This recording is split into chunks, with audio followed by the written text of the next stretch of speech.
why don't we just document what we do and not just sell? Like, be the content yourself. Let's document the call center. What we do things.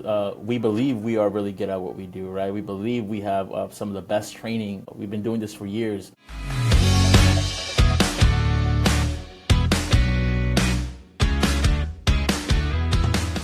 Hello and welcome back to the Good News Podcast. I am one of your hosts, Jonathan Darling. Here with me, as always, the man, the myth, the legend, Carlo Navarro, my partner in crime, my PLC.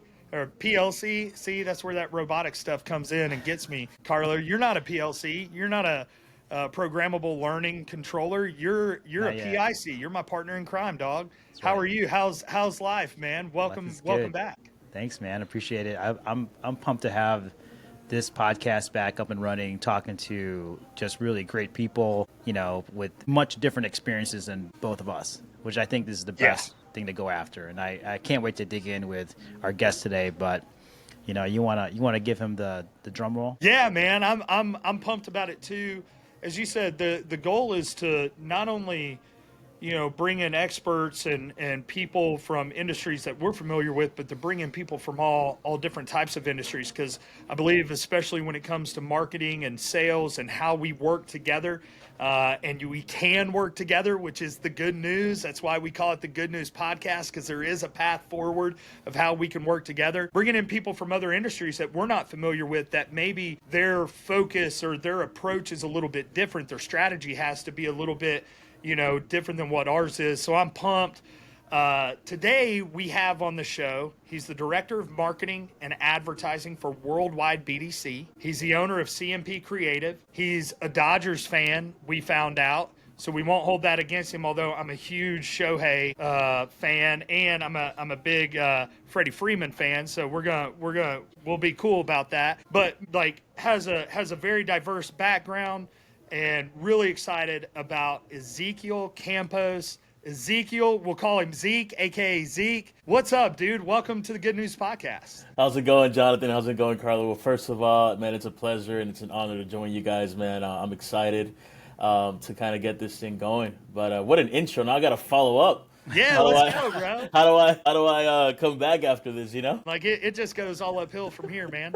You know what I mean? Let's do it. I'm excited, man. Just once again, thank you for having me. Yeah. So Zeke, why don't you share a little bit of your background with us, where you started, your journey, kind of where you're at today, and really what you love most about the work that you do in marketing and advertising. Let's do it. Well, first of all, man, I'm a creative at heart. So I started in film school. I started doing music. Accidentally landed in a film school back in high school, and I had no other choice but to kind of get good grades and make sure I passed my film class, right? I come from a Mexican background, and my parents weren't having that.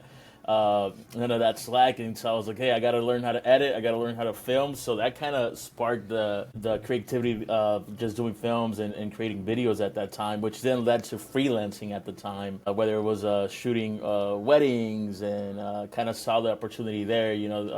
Shout out to a lot of the teachers that I had that kind of just pushed for that. It's like, hey, you can do this creatively, and kind of whether it's music videos or narrative filmmaking, or just kind of going to doing some business, some side hustles at the time. And as a kid in high school, any extra money you get, it's like you feel like you're rich. Yeah, bro. So I got a bit of gas money. Food. Yeah, you can go get food. You can get snacks at the 7-Eleven on your way home from school. Correct. Money brings freedom, baby. When you're 17. Yeah, 16. correct. That was living. So I was like, man. So that kind of sparked the entire thing.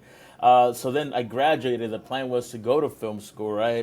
That didn't happen. I was like, I don't know if I want to go back to LA. I'm originally from Lincoln Heights, California. Shout out.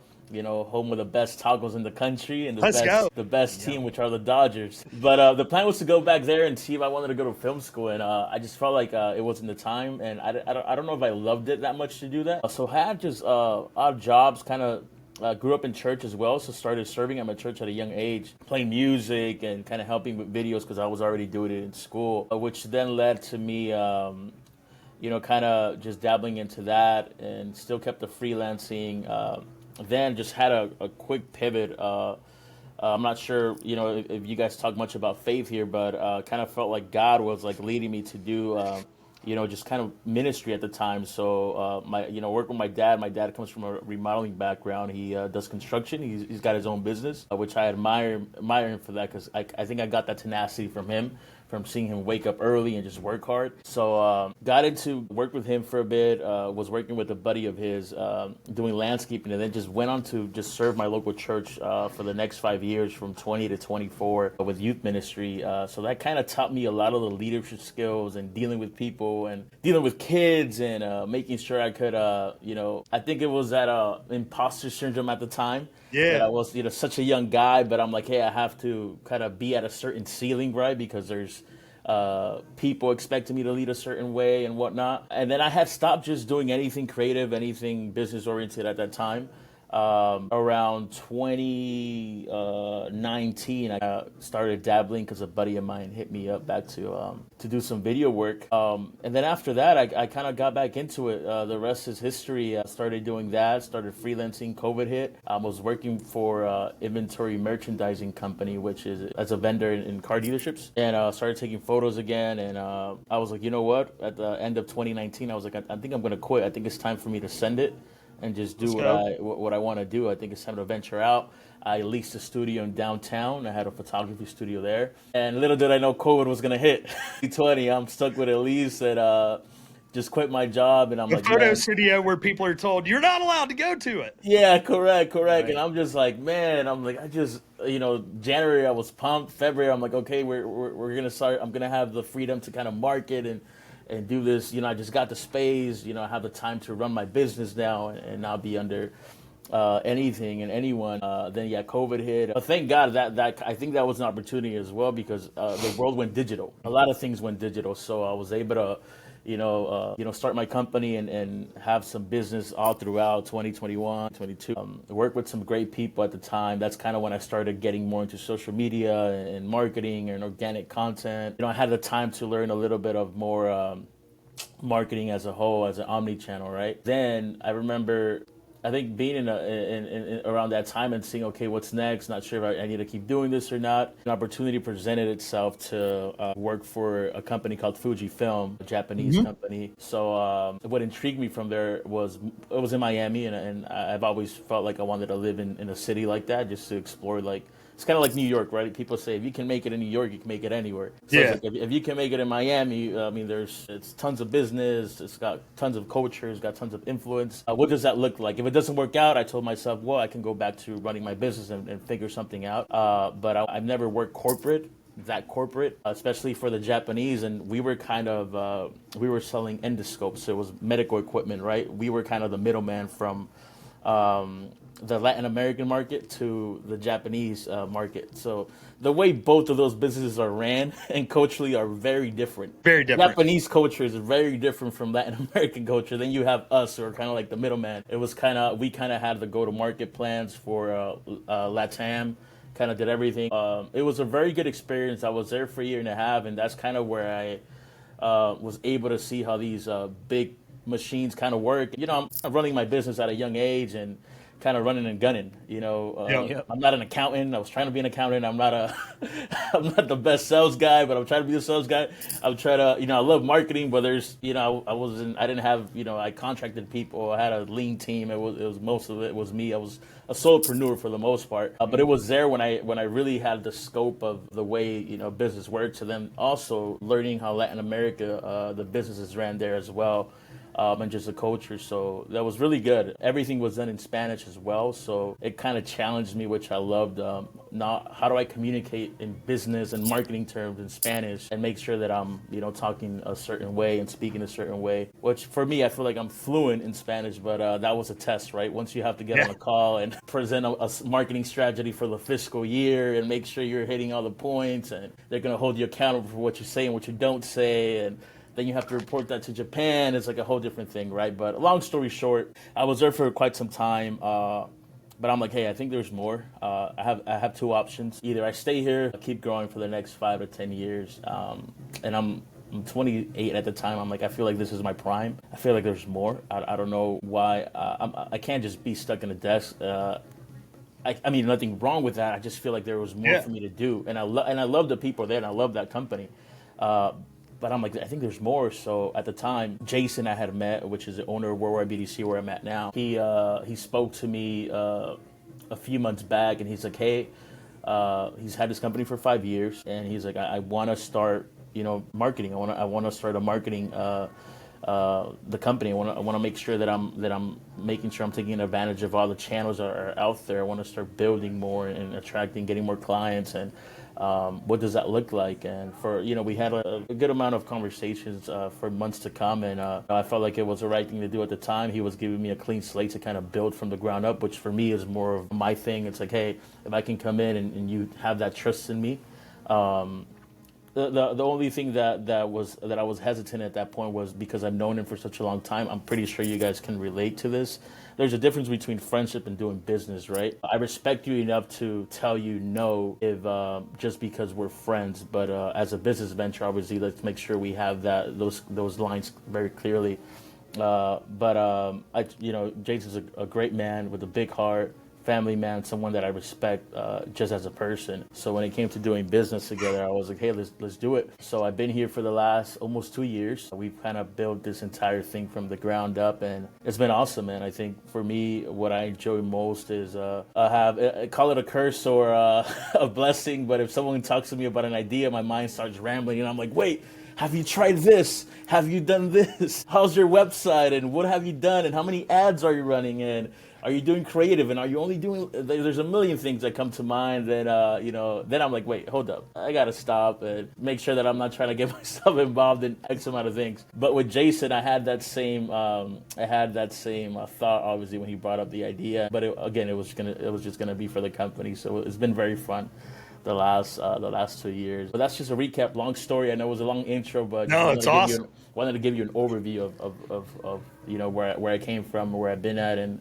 obviously where I'm at, and hopefully where I'm going. No, I think it's great. Carlo. Yeah, I love that. He mentioned something. Yep. He mentioned something that I think is pretty paramount. And you saw it as well, or you heard it as well, because you and I both kind of looked into the screen at each other and smiled. Zeke, what you said was, I don't know if you guys talk about faith here. Carlo, what's the name of our podcast? Good News Podcast. Ooh, Good News. There you go. Let's go. We named it this very, very specifically because Carlo and I both believe we're here together. We're on this journey together. We're doing this because God put us here, and Wow. God built this relationship. And we have always believed that our openness about our faith and what we believe and what we believe we're called to is absolutely paramount to how we show up, what we do. And when we were talking about this podcast, we were like, man, what should we name it? Like, we want to be out there like disciples, and sharing the good news. And immediately when we said it, we were like, yeah, that's what we're calling this thing. Yeah. So Carlo, lots of background there to dig into. What do you find the most interesting, or what's a question you would love to ask Zeke to kind of get us rolling to dig into his story just a little bit more? Yeah. So I love that question, man. Thanks for sharing all that, Zeke. Because when you talked about going to film school, right? It's funny how, as a marketer, we look at that back in the day where how is that even relevant to our marketing, our creative, right? That was sort of and I come from a background too where like the creative was a sort of, where is that going to lead you to your career? And it's really interesting where we are today in marketing, where it's all about film. It's all about video. It's all about content. And it's completely shifted. And I just love to learn more about, how you're sort of tapping into that in your industry, because it's so different from where I come from in terms of the tech world. We talk up a lot about content, but specifically, how are you tapping into the creative side? Because at the end of the day, I think we are differentiated by the creative we put out, because everyone can talk about features and products and all that kind of stuff. And that's what we're trying to figure out with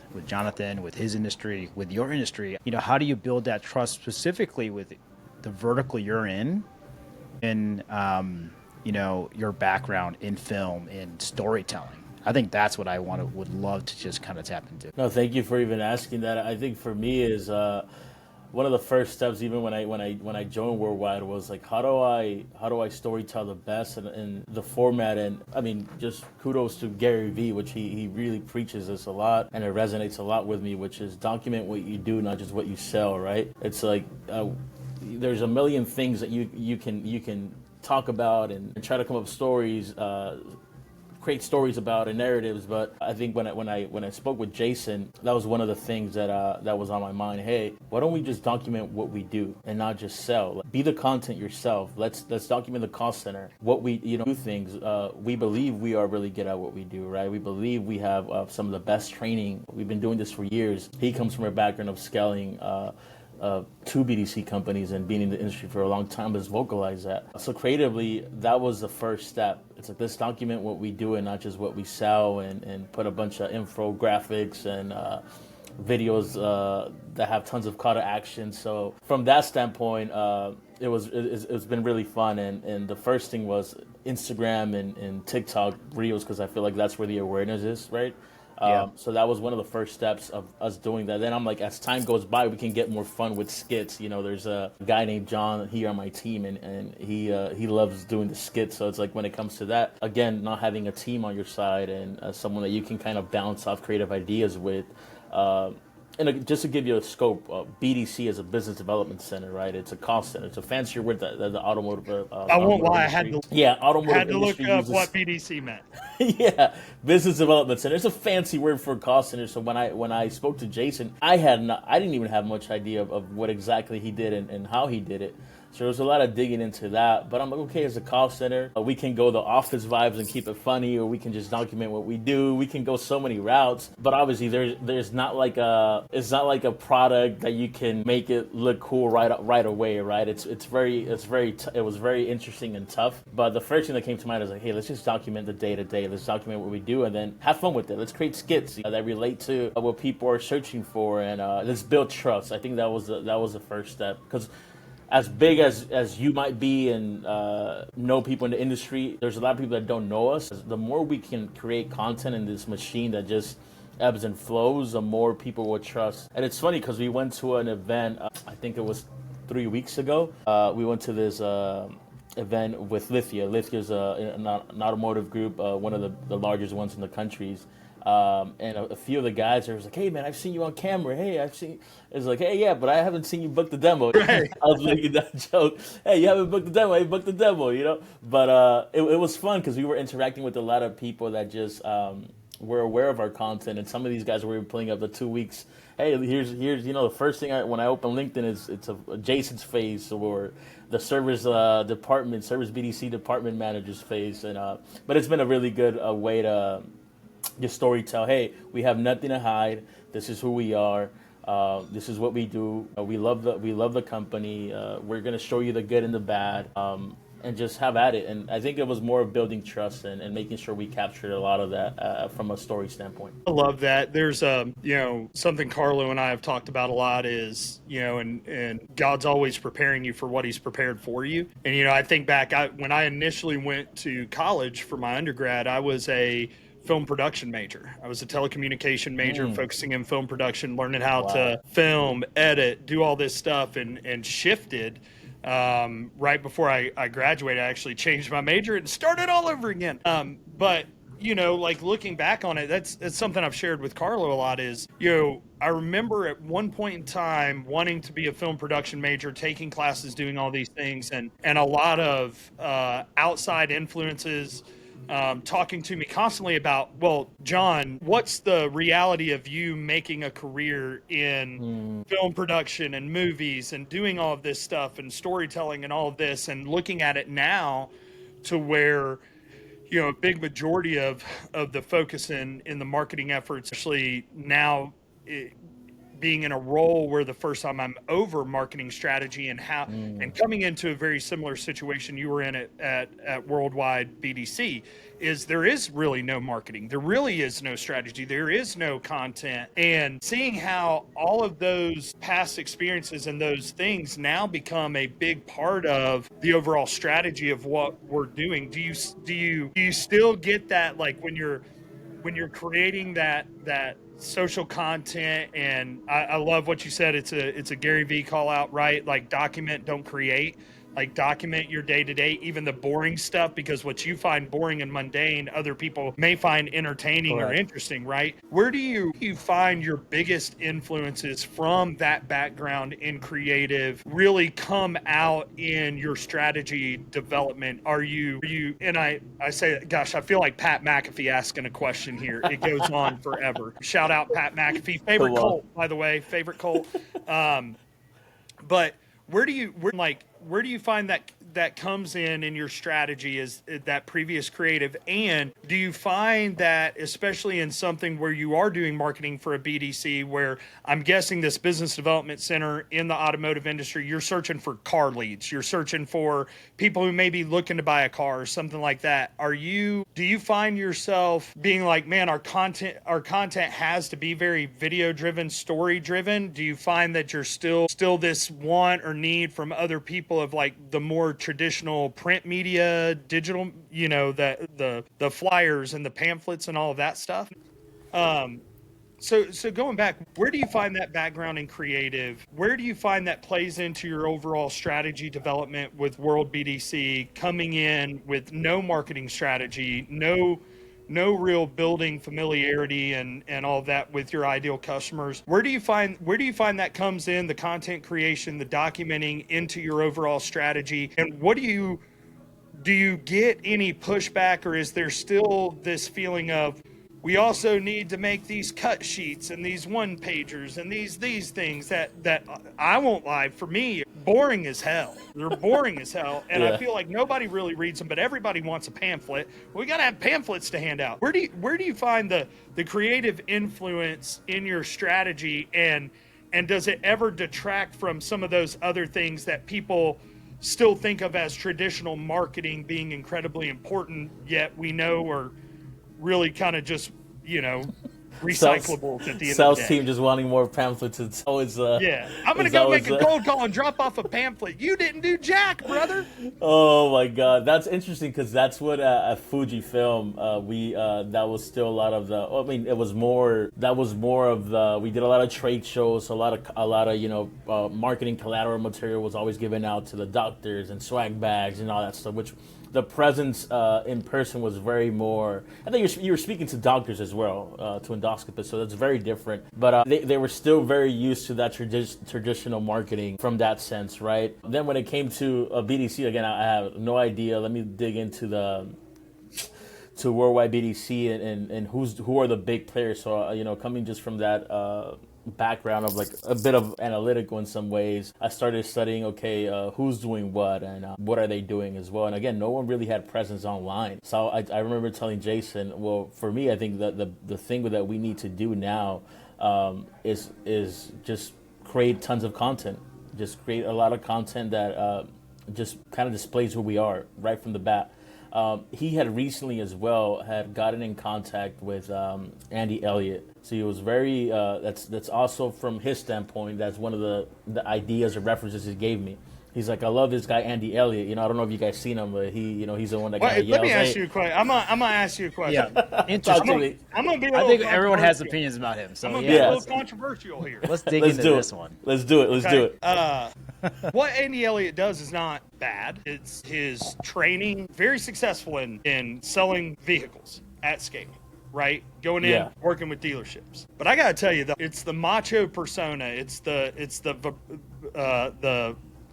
bravado that I think is a little bit of a turnoff. But I think he's going for a certain audience there. But it's interesting. I'm guessing Zeke, what Jason, who you refer to, probably loves the creative of the videos and stuff that he sees. I'm not saying his sales training is bad. I wouldn't sit through it and be spoken to the way that he speaks to people, but that's just me, right? But I've been through Grant Cardone training. I've done all of that stuff. Like, I've got that background, very similar aspects of people. What was it specifically about Andy Elliott and what he was doing and what he was putting out that Jason found so appealing? Was it just his presence, or was it the the virality of what he was putting out, the tension sometimes in some of his videos? Was there anything in particular, or just the videos themselves? I think it was a mixture of everything. So he had gotten in contact with Andy, probably a few months before I got brought on, but it was more of I think he was very disruptive in the automotive industry. The automotive industry is very old school, very traditional in what they do. It's more of I wouldn't say the boomer generation, right? I think there's a few guys that are doing it well, like Automotive State of the Union, the guy from Car Dealer. These are media companies that I follow and I love their content. But I think as a whole, it's a very cutthroat business as well. Very old school minded. Nothing wrong with it as well. It's just what it is. And I think Andy Elliott came with a bit of that brash. Hey, there's a new way of doing things. There's a lot of young guns that he was hiring, the way he was displaying it. So I think Jason was very, keen to that. It's like I'll hate him or love him, he's being who he is, right? That's Yep. him. Now, are we gonna be that? No, right? But I wanna emulate and show what we're very unapologetic about, and whether that's speaking about our faith, and we host weekly prayer meetings here every Wednesday, right? Jason dope. comes from that background as well, where he grew up, working for dealerships and automotive, and just the culture there was always very, not the best. So he's like, whenever I build my company, I want to build a team that supports that and believes in what I'm doing, but also I want to make sure that the culture we're setting is that. So he's like, I want to do. He's like, I think that's what he felt more inclined to. When it came to the idea of content, is that let's just display who we are, right? Let's showcase who we are and be unapologetic, like Andy is, but not in essence of exactly what they do at the Elliott Group. Cut off shirts, bro. Yeah. Correct. We're not doing none of that stuff. But you take the good, and you leave what doesn't fit what you do. And I feel like sales and marketing, it's the same dance, it's done a different way. In a specific way to your client persona, right? Your demographic and who you're trying to reach. So for us, it's like, hey, we want to speak about who we are. We want to be unapologetic about who we are, but we also want to make sure we're targeting the people that we want, which is the GMs, the dealerships, and hey, this is what we believe in. This is why we do what we do, and this is how we do what we do. And we kind of wanted to put that on display and just be unapologetic. So when it came to Andy Elliott and seeing that he was just doing that with his team, I was like, that's it. Let's do something similar to that. So there was that inspo from there. For me personally, obviously I was looking at that as well. But I just wanted to have some presence online because I saw that gap. Again, no one in the industry in our vertical was doing any form of content, whether it was YouTube, Instagram. So I'm like, let's just take over that market. TAM, I think there's 17,000 dealerships in the U.S. alone. So if we can have even 1% of that, I think is really good. And if we can show up in every channel and tackle that and be top of mind. I've always had this thought. It's like everyone wants to time the market, right? Let's see when's the best time to make sure we do this. And it's less about timing the market and it's more about your time in the market, right? Because then, sometimes Ooh, people, say that again. It's less about timing the market and more about your time in the market. So it's like, how many emails are we consistently sending out? How much content are we consistently putting out? Let's be top of mind. Obviously, let's look at the data and make sure, this is working out and this is not. But in the beginning, man, let's just create. Let's just put a bunch of stuff out and let's just have fun with it. Let's make sure that we're at least putting enough content that we're inevitable. Hey, these guys just keep showing up, which is what these guys do. The Cardones, they have machines, they have teams that do that because they believe in that. And for me coming here, that was one of the first things as well. It's like, hey, if we're going to do this, let's do it right, and let's make sure that we want to kind of make sure that you want to propel this because Jason as the owner also has a lot of, he's one of the main sales guys. A lot of deals come through him because they trust him, right, face to face. But it's going to be my job to support you in that as well. So if you don't believe in this and you think this is just like hey, let's just create some stuff and then move on, then I don't want no part in that. I respect you enough to tell you no right now. But when he was very bought in and he just inspired by what Andy was doing and the Hormozis of the world and all these other guys, he's like, hey, I think I can build something big in the future. So that was kind of like the spark of it all. Nice. I mean, for our audience to understand the effort, because I think as marketers and as brands, we sort of underestimate how much you need to output. Yeah. Right? How much are you guys putting out there in terms of video, shorts, content, so that people get an understanding that, hey, it's not like we can post once a week here. Like, Correct. we have to get noticed, right? Top of funnel. How much are you guys executing out? So we were putting out in the beginning, KPIs with the guy, my guy that helps me here, John. It was like, hey, let's put out two videos every single day. Let's try to either batch film, right, create content calendars where we can kind of find rhythm. Again, working with sales and working with the people that are yet to film is also another conversation, another tension. But making sure that we were at least putting out 2 videos every single day. That was a standard. Anything above that, it's a win. But the minimum is let's put out 2. And whether that was, hey, we'll batch some content on this week, or we can go for the larger skits that we want to do. It might take 2 or 3 days. Let's do that, and then let's leave that video off for the next week or whatever days are to come. But that was a plan. Hey, let's put out two videos every single day. So we've been doing that for the last 2 years. Yeah, almost 2 years. That was the start of it. I love that. Yeah. How do you, one of the challenges, Zeke, that I find in coming to an organization and in an industry where marketing is cut sheets, it's one pagers, the whole creative content, video content, around more so around the people, than necessarily the piece of equipment, because there's lots of videos of equipment out there running in our industry. So working in robotics and automation, lots of videos of equipment, probably very similar to lots of videos and pictures of cars, right? But not a lot of the people, and building that familiarity of like who you're going to be working with, seeing the personalities, getting a lot of that. One of the challenges I have right now is I've been making content and putting out videos for 8 years on social media and doing it more on my own because I love it. Trying to get other people within the organization to start doing some more documenting that's not directly me having to have someone with a camera doing that documenting. How do you get people to expand their experience or their horizon or their mindset a little bit to really start adopting that content creation mindset or that content documenting process so that you have more than one voice out there? Yeah, no, that was one of the conversations we had in the beginning as well.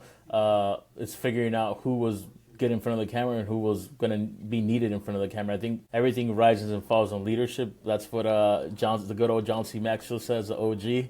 But it's true. I think Jason spoke vision from the get-go, and a few of our guys were bought in from the beginning, which that's where it starts. Hey, we're not just creating content. We don't want just on camera for the heck of it, right? There's a purpose behind it. One, it's obviously to generate business, but second of all, I mean, it's to make sure that we're people trust who we are, and if you're okay with it, obviously you want to respect everyone's privacy, and if they don't want to be on camera, that's fine. But I think we've done a really good job with the team here, just making sure any video that we want to do is we kind of speak vision. Hey, what do you want to be in this video for this reason, and this can be fun, and also if they have some ideas, maybe add them as well, right? Sometimes we'll do skits, and it's like, hey, we can also do this. Or some people just want to act, they just want to be part of it. Part of the team are just like, hey, I just want to be a part of it.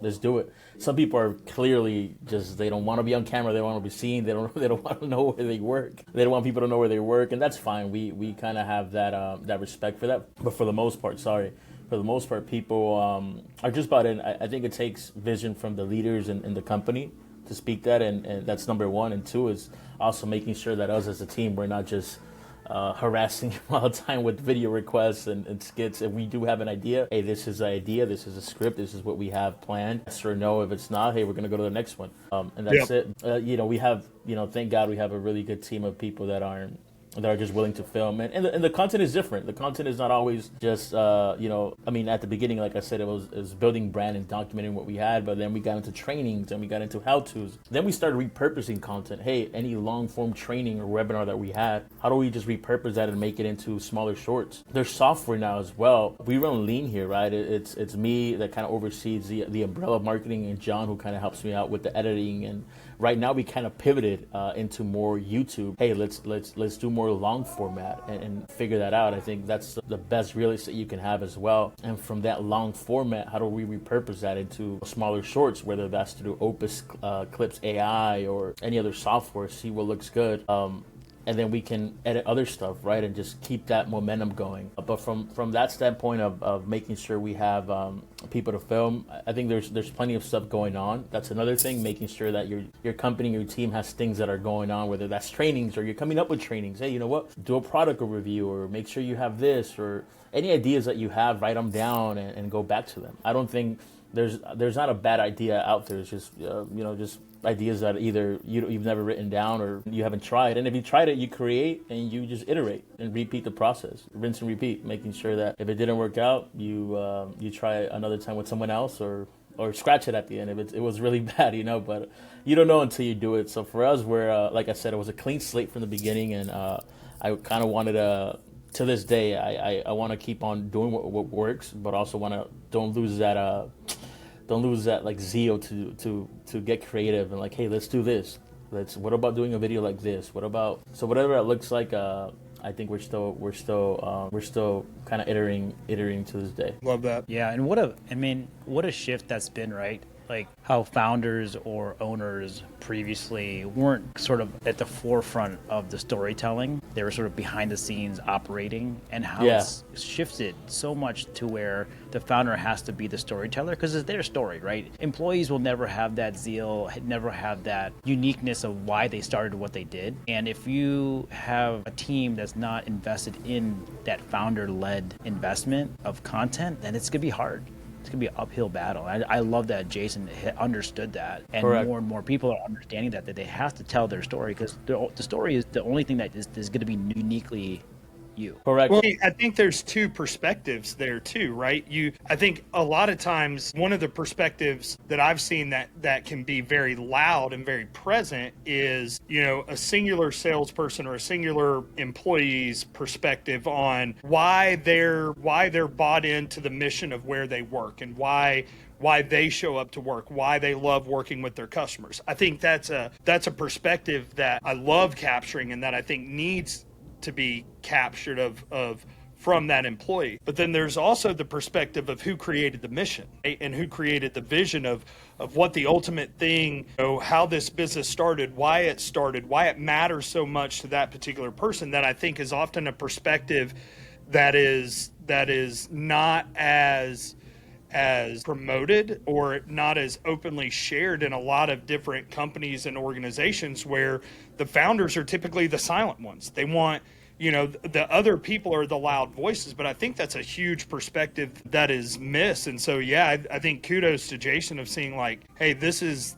something that matters to us. Correct. And then also not shying away from coming up with ideas and letting him know like, hey, this is where we're at, but also making sure I have the direction from him. Hey, what's priority right now? Where's the company aiming at, and what do we want to do? We can create evergreen content, right, that just kind of revolves, but what do we want to push as well? What do we want to do as ads? And let's have fun with that as well. So then we've gotten into that. But from the beginning, it's creating segmentation, I think, from top to bottom. We want to make sure we're doing educational content. We want to make sure we're doing entertaining content, sure that we're doing informational content that just kind of revolves around that. So if it falls in those buckets, I think we're pretty good. And then just get creative around that, and then see what that looks like. Hey, this post was educational. This post was a little.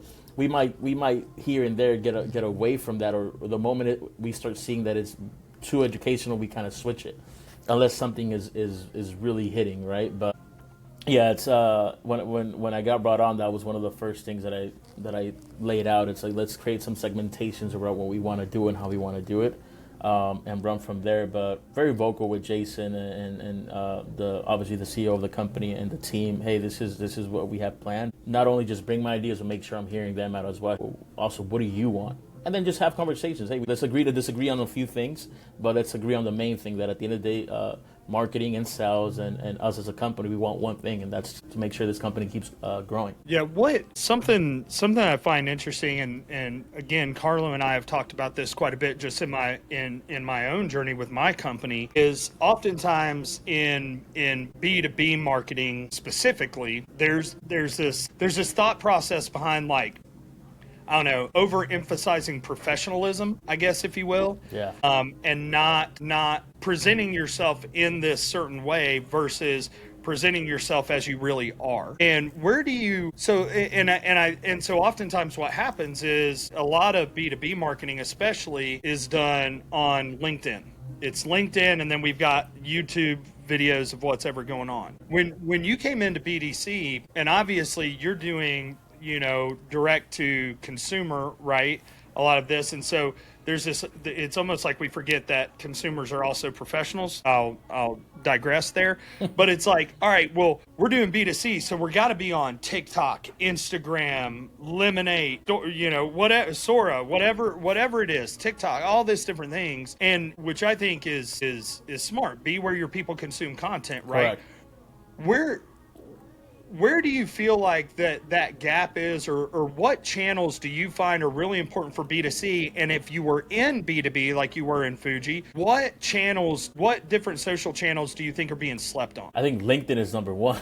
I think LinkedIn is the biggest one that's being slept on. I think it's turning into the old, it still has a bit of that corporate lingo. Here's, I went on a family trip, here's 5 ways I learned how to do better emails, right? And then now I'm seeing that as I just got back here's what was the one I think I saw a guy. Here's what proposing to my girlfriend taught me about sex. Correct. Correct. We just got back from a family trip, and I don't think I'm going to go on another one. I ain't learned nothing but to stay home. But now I'm seeing that same hook, but now when you click read more, now they're being more funny. It's like, oh, nothing. JK, just wanted to make sure that you guys are doing good. Happy Thanksgiving, right? So I think it's becoming like the old Facebook gallery, like share photos, and I think still career oriented. I think the platform rewards people that use it for that as well. When it comes to anything career advancing, or hey, here's 10 hacks that I learned through using ChatGPT, comment the word, whatever, and then you have like a ManyChat platform that I wrote using ChatGPT.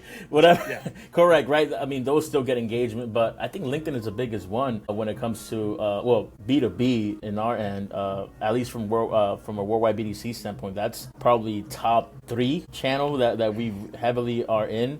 Just because a lot of the people, a lot of the GMs are more involved there. A lot of our target audience when it comes to doing business are there. But again, you said it correctly. A lot of people are used to just being super professional and keeping it tight. Where now I'm seeing more of they also had the integration of vertical video as well. So that might have helped a bit more. But from a content and building brand standpoint, I think it's a massive platform that's still being slept on currently. So for us, we want to take advantage of it. We want to have fun with it, just as we do with TikTok, and making sure that we're speaking to B2B. We're doing business to business marketing, but also business to consumer. There's a lot of people out there just want to have a good laugh, or trying to find a job, or trying to find a better way to use certain tools or software, right? So keeping it fun. But I think LinkedIn I would say is number 1, and then second is YouTube. YouTube which is why we recently just made the pivot of investing more, making sure we're investing broad content when it comes to just automotive news, which is more not of our target audience, but it might reach a lot more people that might search something up. But also as well with training material. Hey, how do we give more of what we do for free? Because we're also in the process of building a community. We have a community on our platform called School, and we're building that. We're trying to just get every BDC agent, every person that wants to get better phone sales. We host webinars every month, so we just kind of funnel those people into that community as well. It's like, hey, we have a ton of free content here, Zoom calls, webinars. We have a bunch of stuff, and that's an entry as well for that. So that was a second step as well on our end. We call it Worldwide University.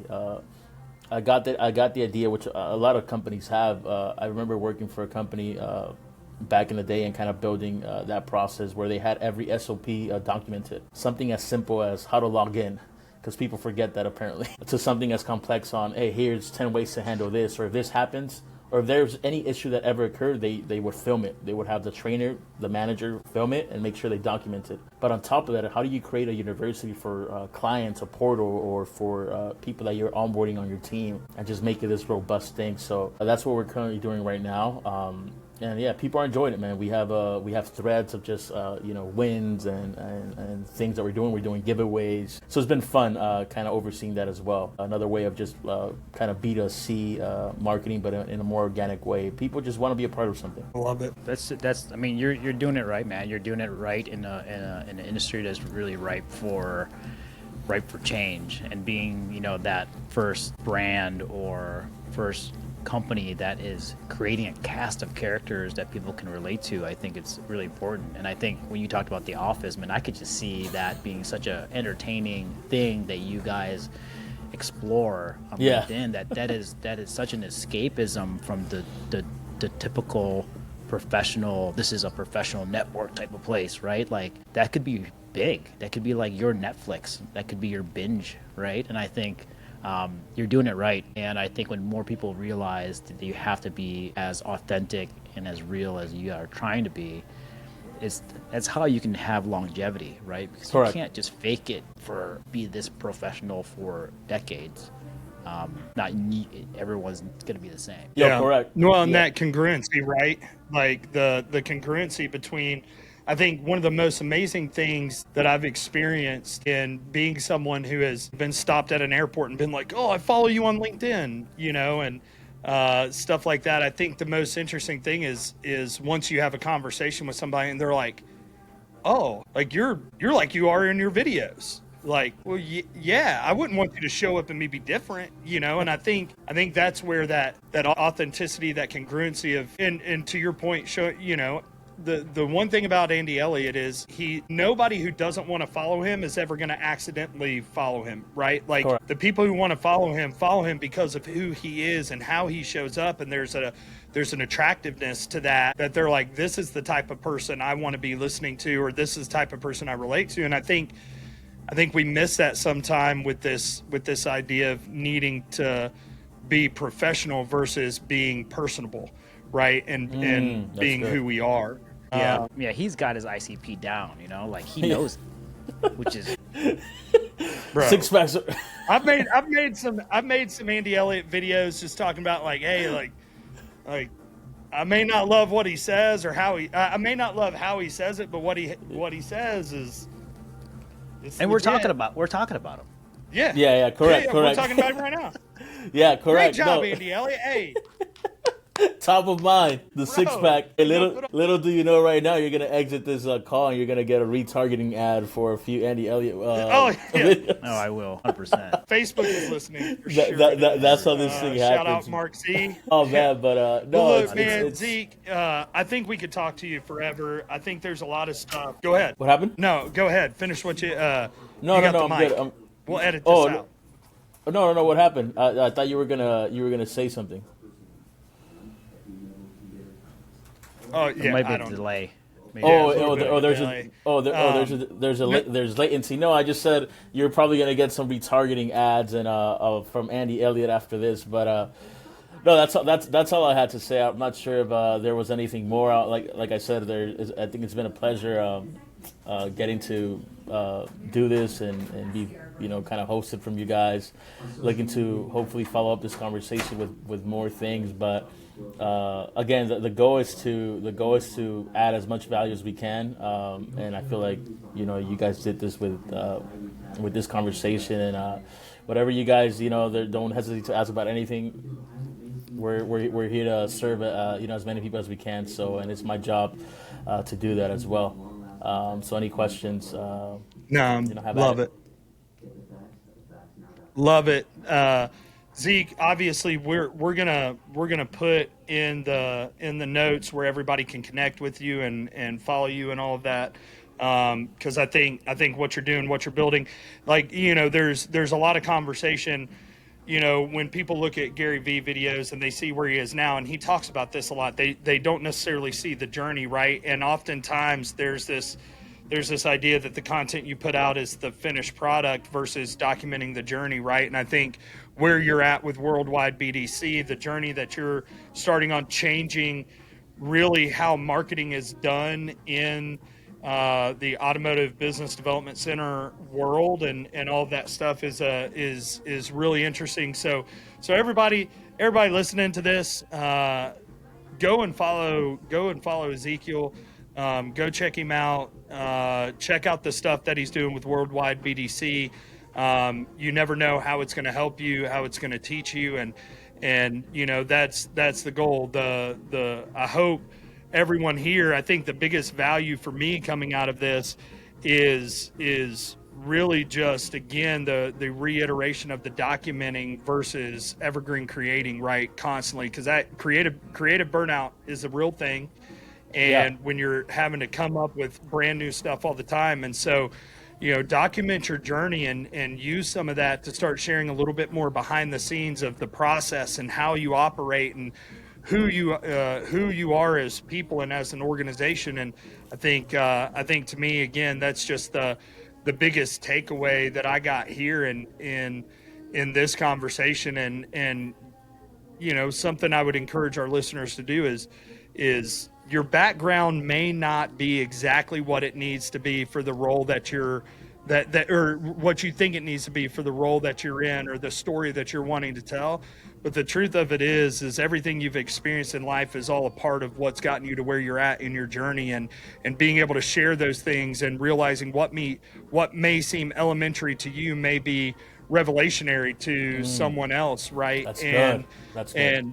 And that's what we're here to do, right? Is to help you show that the little things that you may think are trivial are really the things that can make a big impact in someone else's life. And so, Zeke, man, loved it, appreciate it. Carlo, anything from you before we bounce? No, I think that's great. I mean, I appreciate your time, Zeke. And I always say, and I have to take this advice myself, you know, it's like, tell your story now before other people can say, well, it's easy for you to say, right? So I think that the time is now. Oh, love it. Love it. Well, hey, guys, thanks for tuning in to the Good News Podcast. Thanks to Zeke for tuning in and joining us today. Great conversation. There will be more follow-up conversation to come in the future. Zeke, you're the freaking man. You rock. Thank you so much for being on the Good News Podcast. Thank you, guys. I think it cut off a bit, but thank you guys once again, Carlo and Jonathan. I appreciate your time, and it was a blast. Hopefully we get to do this one more time and keep it going. You know, again, I'm still celebrating the Dodgers win. The Lakers are doing well. Let's go. Let's go. But it's been an honor, man. It's been a pleasure. Let's keep this thing going. And again, wish you all the success in the world. Yeah, love it, man. Appreciate you. Thanks for tuning in to the Good News Podcast. We really appreciate all the support, all the listeners, and we look forward to speaking with you next time. Peace. Take care.